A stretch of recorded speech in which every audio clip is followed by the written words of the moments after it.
Hello friends, I'm Beatriz, I'm your host here on Beatriz's Book Nook and welcome back to my channel.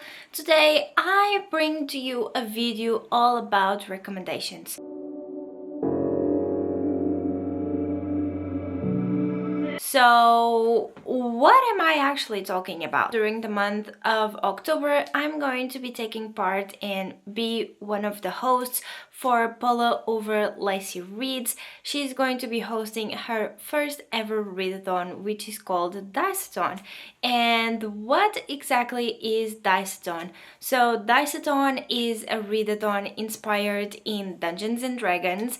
Paula had the idea, I am unsure of when, but there was a time where we all started loving D&D because we are now all taking part of the same campaign, and then Paula started to get the idea of creating her own readathon inspired by Dungeons and Dragons.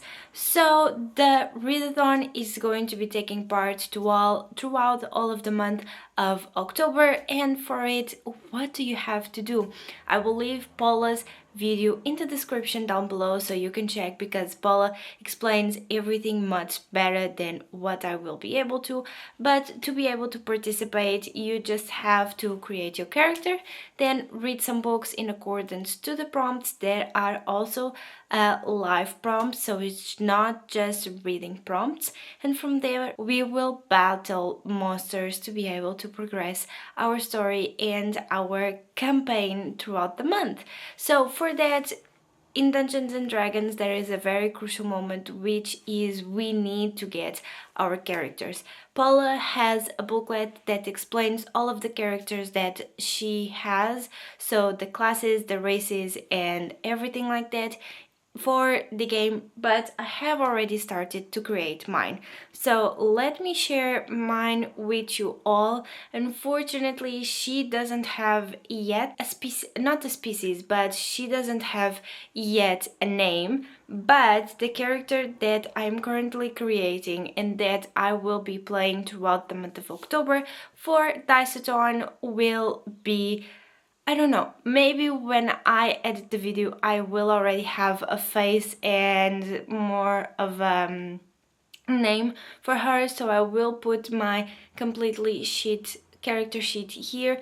But she is going to be a gnome, and she has as a race abilities I have chosen for her to surprise attacks each fight to do double damage. And then she's also a warrior, and being a warrior she has a few abilities that she can choose from. Unfortunately, I haven't yet chosen those, but she gets the class bonus, which is to get 5 more HP to my max health, which makes my max health 20, and my armor score at the moment is of 11. And additionally, I have other 5 like prompts that I can choose from, so I can kind of do more damage and do more while we are in battle. But I haven't yet chosen my extra bonuses, but I am most likely going to be choosing I'm not sure, so I will put it here, and if I have it finished when I edit the video, you will be able to see everything. And then there is a flaw that we have to have for our character, and I decided to put allergic to fire, and then we are at level 1.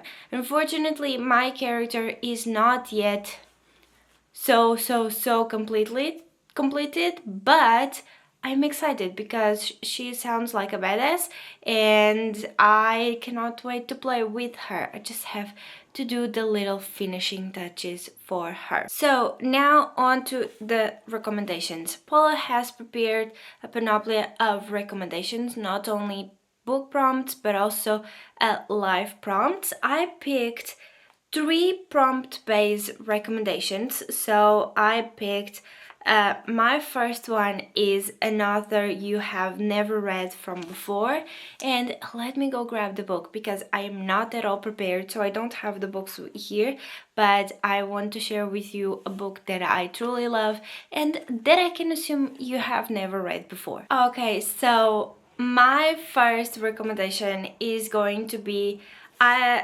this book. I really love it. I always try and do my best to recommend it because this is one of my favorite books ever, and we are talking about Almond by Won Pyong-sun. I can almost assume that you haven't read this book because it is from a Korean author, although the book is very much known, so a lot of people know about this book.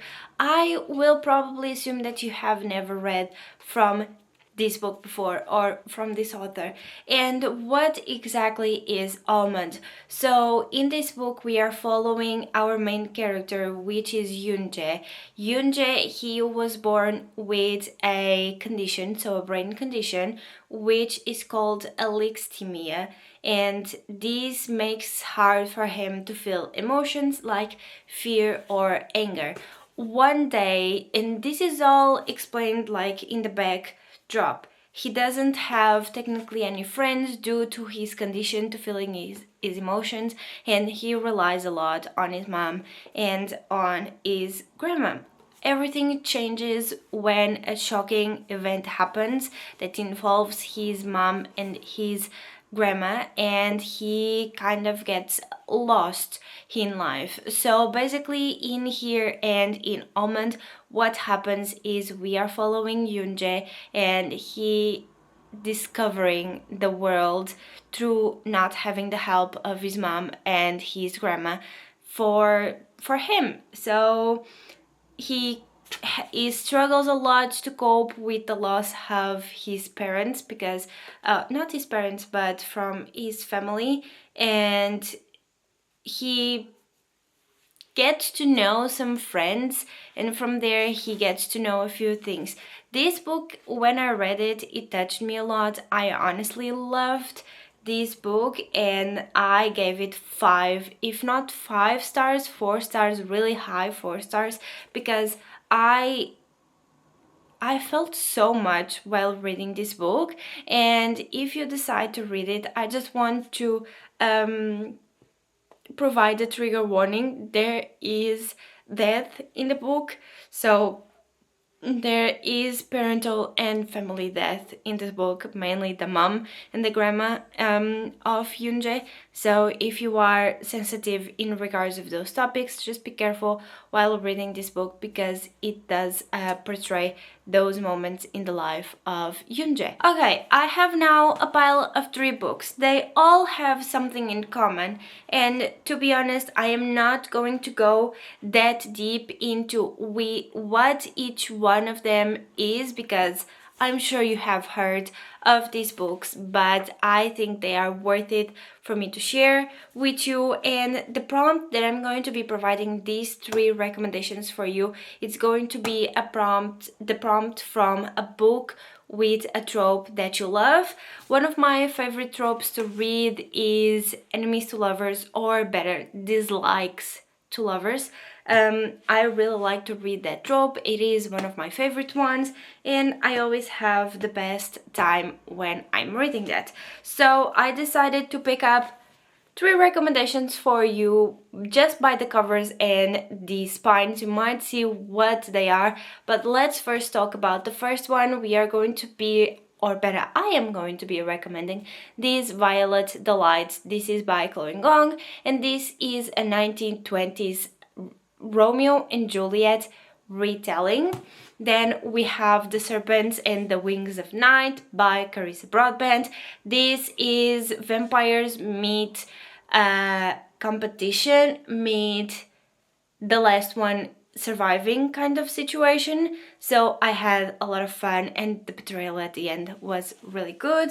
And then we have The Spark of the Ever Fame, not fame, The Spark of the Ever Flame by Pen Cole. I really enjoyed this book, although it was a little bit of a slog, but the end really excited me and I quite liked it. And additionally to this one, it is a big series and it is a slow burn, so just be careful. I had a lot of time. We have gods involved in here, or better, some sort of pantheon involved in here, and the gods favoring some but not favoring all. So I quite enjoyed it and I quite had a fun time reading this book. The other one that I chose to provide to you is a harder one for myself, just because I don't have many books that have this color, but Paula has created one of the prompts, which is favorite color, into the cover. So I decided to give you a book. My favorite color, if you don't know, it's pink. I can sometimes also go around either purple or green. For green, I had a lot of options, but I decided to give you an option with pink because I feel like I don't talk about this book enough on my channel, and I really, really love it. And for that, we are talking about Gumyo by Cat Cho. I am sure you have heard here and there talk about this book, but we are following once again a Korean retelling. This is a retelling of a Korean story that people tell a lot to their kids in Korea. So Gumyo is basically a nine-tailed fox, and we follow our main character Myung, and we follow her throughout the day and throughout finding certain things for herself and what technically happened to her mother, if I'm not wrong. Well, I lied. Her mother doesn't die. She's just kind of going against what her mother says. So Mian does live life. She's a teenager, so she goes against her mother's words. That is just what I have to say. I had a really fun time. Keep in mind, I read this book quite some time ago, so I don't really remember what it is about. So I'm sure you will be fine. I recently recommended this to someone and the person really liked it. So I guess this recommendation still survives today because this book has quite some time now. There is only one thing in the world that I like more than books, and that is giving people a recommendation of something that I am genuinely obsessed with. And these last three books, they don't technically have a prompt associated to it. I decided to kind of divide these recommendations, three prompts and three books, just because. And we are going to be now reading, or I am going to provide to you the just because books, because those are the ones that I am obsessed with, and these are my favorites. So if you don't know, now you know. The Invisible Life of Harry LaRue by V. Schwab. This is my favorite book of all time. I love the story. The magical aspects in this is amazing, and the story is very, not cruel, but it's very delicate story. We are following our main character, who is called Eddie, obviously, and she made very, very, very many years ago a pact with a demon that she shouldn't have, or better, she prayed to a god that she shouldn't have prayed, and then everyone forgot her. And this is a book that has survived me and has stayed with me throughout time. I love this book a lot. There is something about this book that just truly reflects in me and just truly throughout the years has never left me, and that is why I am recommended it to you today. When I said earlier, there is nothing better than giving books recommendations, but giving a recommendation of something that I am truly obsessed with. Guys, if you haven't read Alice in Borderland and you want just a small kind of like big chunky book break, pick this one up. You won't regret it, because Alice in Borderland is the perfect mix between action and horror, and especially it is such a fun like style of graphic, and additionally it is very interesting because it really talks well about relationships, friendships, and getting to a moment where you don't know really well what is happening. And if you would like not only this, so to have a graphic novel to go better, a manga to go with it, you would also like a TV show. Netflix has an adaptation for Alice in Borderland. When you are going to be watching this video, honestly, The third season, and I believe the last one, has already come out, and I'm probably already obsessing over it, but it is one of the best things. I'm completely obsessed with this series, with this collection, so check it out, you won't regret it. And last but not least, it is my most recent obsession when it comes to books, and we are talking about The Datent Cup by Robert Jackson Bennett. Oh my gosh, this book was everything to me. I had so much fun reading this book. It is one of my favorite topics ever to read about, which is biopunk, because if you didn't know, well, you didn't know, but I once almost started to write a story about biopunk. I don't remember what I was, but I think I was talking about how obsessed I am with The Tainted Cup. I cannot wait to read the second book. So if you haven't read this one yet, be sure to check it out. The pile back there grew quite quickly, but unfortunately this is all that I have for today's video. I had a lot of fun filming this and coming up with all of the recommendations to give to you. Please let me know down below in the comments if you are going to be participating in Diceathon or not. I cannot wait to see you in the Discord and to talk to you about all of the books that you are reading and the monsters that we are going to be fighting throughout the month of October. So without any further ado, friends, I hope you have a rest of a lovely day, night or evening, wherever you are in the world, and I'll see you all on my next one. Until then, bye!